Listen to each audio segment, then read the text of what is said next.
This is an examination of the hidden human condition. This is the Hidden Killers Podcast with Tony Brueski. We are talking with Eric Faddis. He's a personal injury attorney, trial lawyer, civil and criminal litigator, former felony prosecutor, and legal correspondent. He knows his stuff, in other words. I appreciate you being here with us, Eric, for the first time on the program. I want to talk about a trial that's just beginning right now, the trial of Scot Peterson. Not that Scot Peterson, but this Scot Peterson, the one who was the former school resource officer at Parkland School. It's a case that is heartbreaking all around. He is on trial now for failing to act when the school was being shot up and 17 kids lost their lives at Parkland School. What is your take on this? Is this something where we're really still seeking another villain in this and trying to have justice be served because we have that unquenchable urge for it? Or is this something where he really, he failed to act without a doubt, and now he should face consequences for his actions? Yeah, Tony, what a heartbreaking scenario. Just any way you look at it, from any perspective, it's just crushing. You have this horrible massacre of children, and of course, just as a society, we need to respond to that in some way. And so how do we do that?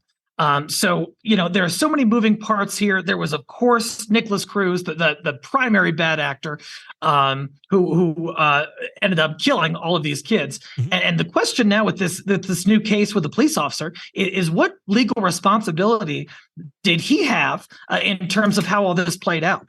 I think in our country, some people could argue we have a bit of an over-prosecution problem.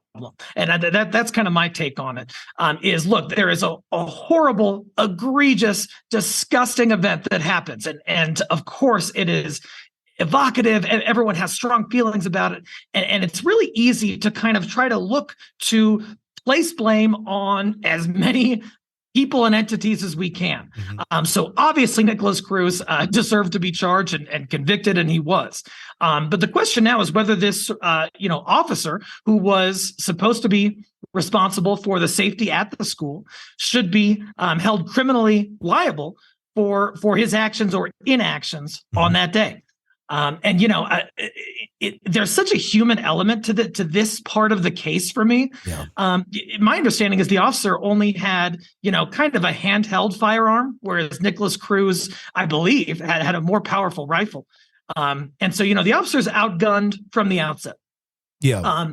We think about what's going through that officer's head at that time. I think the officer said he wasn't sure whether the shots were coming from inside the school or outside. Now, there are other witnesses, I think, who are going to testify that they were pretty certain it was coming from inside the school. Sure. But we've got to kind of put ourselves in the shoes of that officer and think about what was going through his head and his heart in this horribly chaotic scenario. I completely agree. It's just one of those things where you look at this and go, look, this is your job. Could you die in this job? Yes, certainly. But you signed up for this job. You chose to be here. School shootings are nothing new. They happen all the time. You have to be under the understanding that this could indeed happen, and you may need to intervene with the weapon that you have. He gave a lot of excuses, I know, in interviews of thought it was outside. I was confused this way. I was confused that way. And I think anyone who didn't take action, you may be looking back on that going, oh, God, I wish I would have done something different, but I really didn't. I got to have some sort of reason for not going in other than I was afraid of getting shot. So I'm going to say sure. All of these other things. And there's just people who just don't have it in them to do that. I get it. I know I could never do a job like that, but I know damn sure if my own personal child was in that building and I had a weapon, hell, if I had a squirt gun, I'd be going in trying to do something rather than standing on the outside. But again, that's a different perspective from having your own children in a place like that versus others' kids. But it's your job to do such a thing. I just don't know where, there certainly is responsibility that he should have taken that day. Is it something where he should spend the rest of his life in jail? Does that truly serve any purpose other than we got another person and we're kind of on a witch hunt because it was a really horrible thing that happened and we're not quite satisfied with just taking down the main killer here.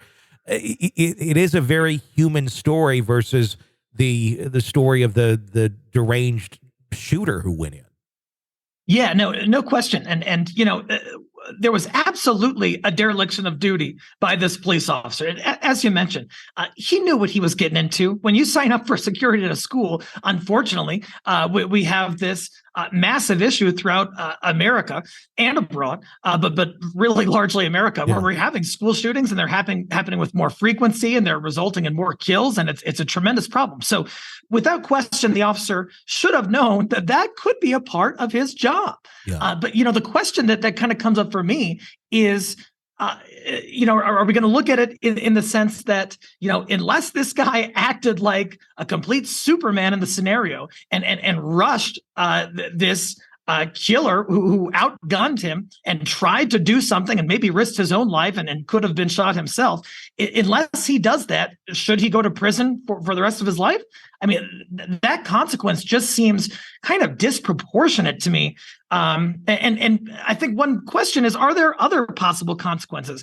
Should there be civil liability for the police officer? Should there be civil liability for his police department for not preparing him adequately or perhaps not choosing the right person for this job?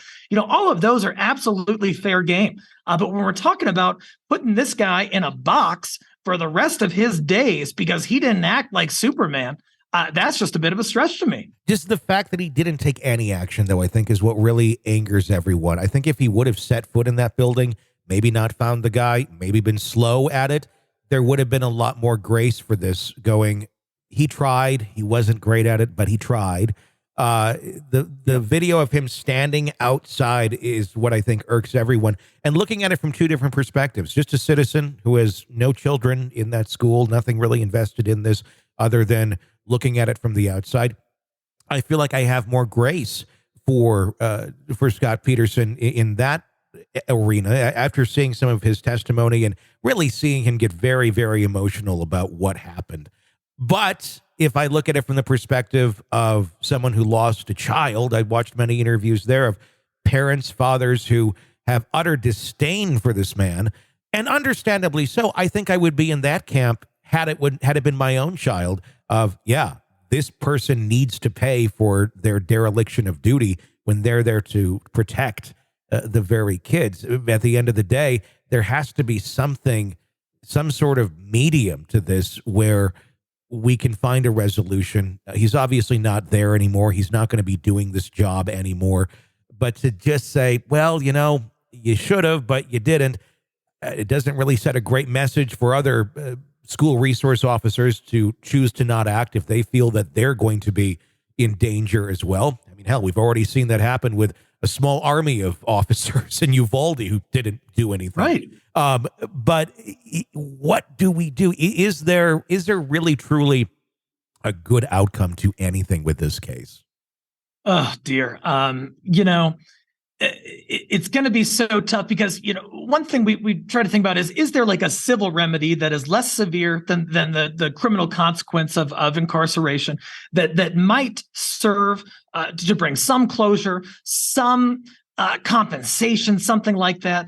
Here, there were so many victims. And there are so many victims' families. And so if the victims' families pursue the civil remedy, which I'm sure they will, by suing the police officer, suing the police department, there are still probably limited funds that they're going to get just because there are so many claimants. If it was one death and the outcome was 20 million, well, that's something. But if it's multiple deaths, all of these claimants, I'm just not convinced that the civil system is prepared to adequately compensate these families. And so, naturally, we look towards the criminal system and what assurance, what closure is that going to provide the families? Gosh, if it was my kids, I hear you, man. I would be shouting from the rooftops that this guy screwed up and something absolutely needs to happen. But is putting this, sort of meek, scared, underperforming officer in a box for the rest of his life, it's certainly not going to bring those kids back. And is it really going to bring any meaningful positive outcome for these victims' families.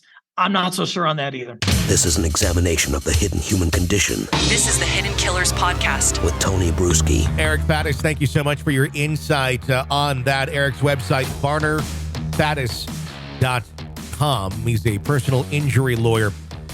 Do check that out. My name is Tony Brueski. If you like the show and you want access to all of our content, all of our shows ad-free, you can get it through Apple Podcasts. When you sign up there to be a premium member, you get access to all of the podcasts, not just this one with no commercials. Check it out. Start binging away today through Apple Podcasts as a premium subscriber. I'm Tony Brueski. Stay with us.